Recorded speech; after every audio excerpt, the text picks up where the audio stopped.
বাংলাদেশের জার্সি পরে বাংলাদেশের পতাকা বহন করার কোনো নৈতিক অধিকার তার নেই। কাউকে যদি খেলতে না দেওয়া দুর্নীতি হয় তাহলে সেটার জন্য আমার শাস্তি হোক, আমার কোনো সমস্যা নেই।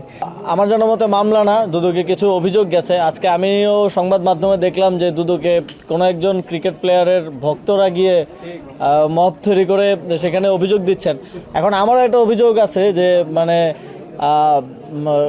কোনো তখন আমি সরকারের দায়িত্বে থাকাকালীন জুলাই গণঅভ্যুত্থানের বিপক্ষে অবস্থান নেওয়ার কারণে এবং শেখ হাসিনাকে এন্ডোর্স করার কারণে বলেছিলাম এবং সিদ্ধান্ত নিয়েছিলাম যে সাকিব আল হাসান বাংলাদেশের জার্সি পরে বাংলাদেশের পতাকা বহন করার কোনো নৈতিক অধিকার তার নেই।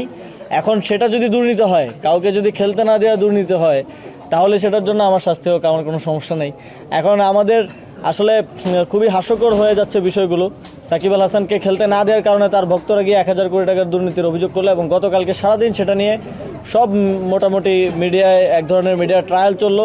কেউ সেই অভিযোগের কারণটা কি এবং কারা দিয়েছে সেটা কেউ উল্লেখ করলো না, সেটা আজকে গণমাধ্যমে আসলো। এটা খুব দুঃখজনক এবং আমার জানার মতে দুদুকে অভিযোগ দেওয়ার প্রক্রিয়াটা খুবই ইজি, যে কেউ গিয়ে অভিযোগ দিয়ে আসতে পারে।